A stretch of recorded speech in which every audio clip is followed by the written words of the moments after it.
I've been everywhere. Well, I was humping my bluey on the dusty Oodnadatta road when along came a semi with a high-end canvas-covered load. If you're going to Oodnadatta, mate, with me you can ride. So I climbed in the cabin and I settled down inside. He asked me if I'd seen a road with so much dust and sand. I said, listen, mate, I've traveled every road in this hill land, 'cause I've been everywhere, man. I've been everywhere, man. Across the desert's bare, man. I've breathed the mountain air, man. Of travel I've had my share, man. I've been everywhere. Been to Tullamore, Seymour, Lismore, Mooloolaba, Nambour, Roochdore, Kilmore, Marillaba, Birdsville, Emmaville, Wallaville, Connemara, Connemara, Strathrown, Proserpine, Ulladulla. Hello, Kim Dodsworth, Queensland storyteller. Now, there's nothing like hunger and a tad of desperation to focus the mind and lead you on paths normally untrodden. That's the real-life experience of today's author, Allan Stevenson. He found himself down and out in Mareeba in far north Queensland, and it made him a chancer. That is, Chancer. Allan's story is called No Chances Need Apply. It was 2 days since I'd eaten, and hunger gnawed at me as I slept fitfully on the riverbank outside Mareeba. I had to get a job, any job. A car stopped nearby, a door slammed, and then footsteps crunched towards me. A policeman dazzled me with a torch. "What are you doing here?" he demanded. "I've come from down south," I told him, shielding my eyes with my forearm. "I'm looking for a job." "Well, you know what you can do if you don't find one," he growled. "No, what's that?" "You can get out of town." He stared at me, but I said nothing. Disappointed, he swung on his heels and drove off. That made it imperative to get a job. I didn't want to get arrested for vagrancy, but there was nowhere left to go.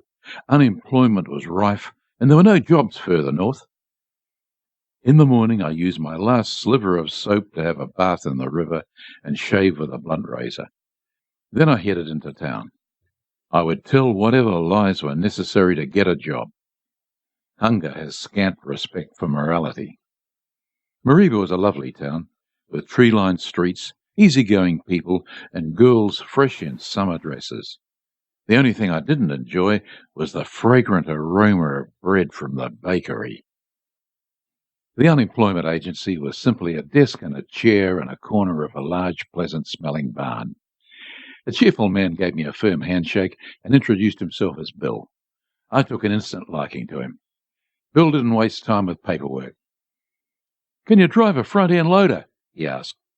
My mind whispered no, but then I heard a voice saying, "Yes," and I was committed to the lie.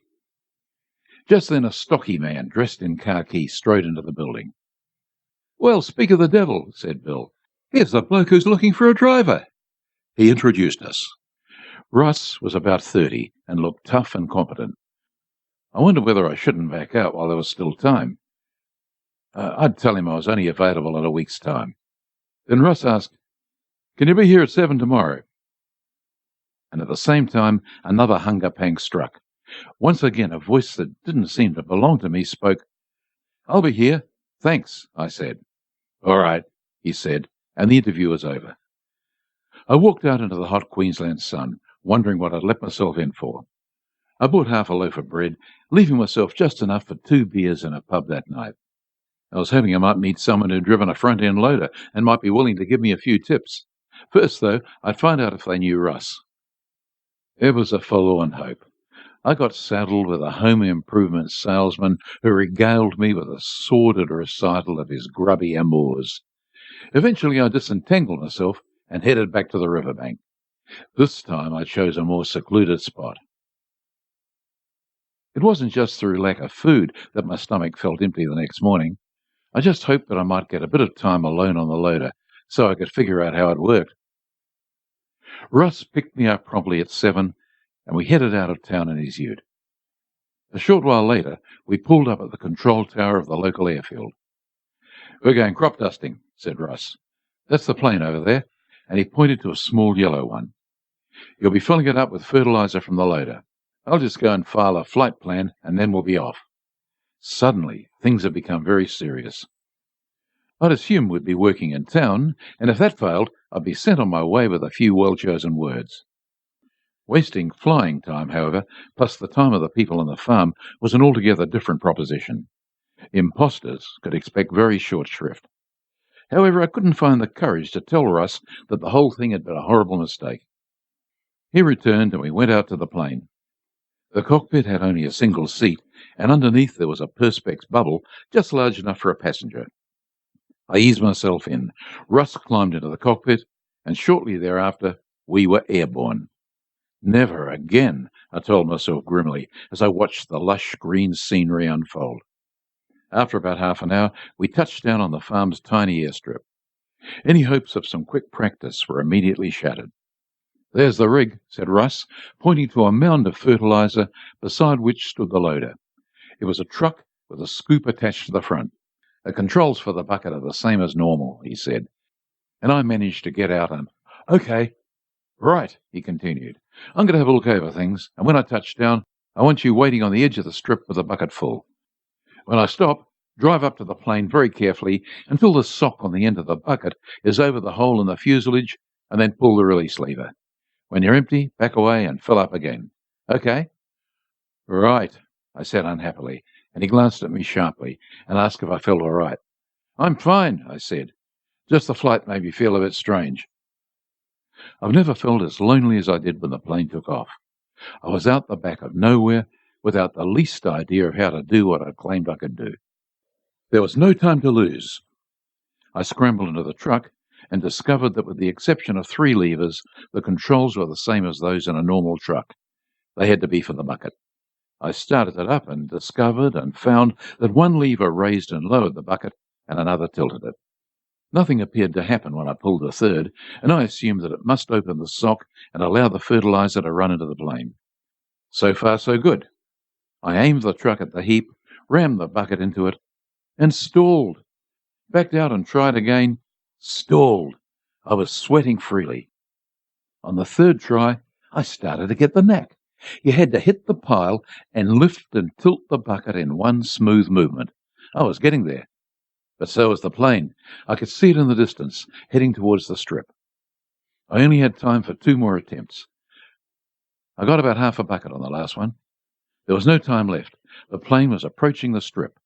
I raced to the edge of the strip, and when it touched down, drove carefully up and positioned the sock over the hole in the fuselage. I pulled the third lever, and to my great relief, a cloud of dust rose from the hole. At least I got that part of it right.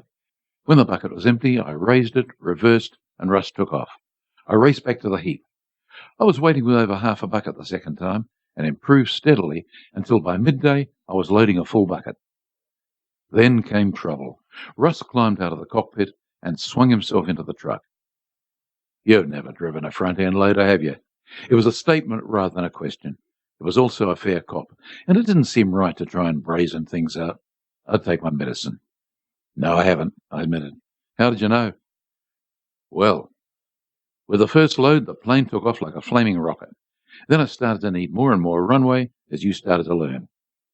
I looked at the bonnet from which heat waves were rising.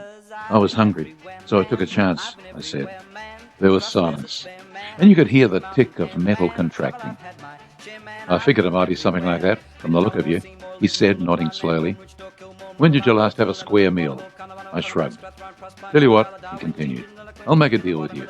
And at the word deal, hope sprang up in me. "Including here, I've got a week's work lined up, and you've got the hang of it. So I'll keep you on. Just promise me that you won't ever con your way into flying a plane. I don't want to be up there with you giving yourself lessons." It was the first time I'd seen him smile. All of a sudden, the world seemed a wonderful place. "It's a deal," I said. "Thanks a lot." "Okay," he said. "Now drive over to the ranch and we'll get some food into you." As I happily drove, the saying for which I've been searching all morning suddenly came to mind. Necessity is the mother of invention. I don't know who coined it, but he certainly had a way with words. I've been everywhere, man. I've been everywhere, man. Across the deserts bare, man. I've breathed the mountain air, man. I've traveled, I've had my share, man. I've been everywhere. Yeah, look, that's fine, but how Big about... Wed, Long Dan, Long Wooden, Bong, Ballarat, Canberra, Mulperry, Yundam, Skunk, Flat, Clonkai, River Murray, Curry, Guru, Wind.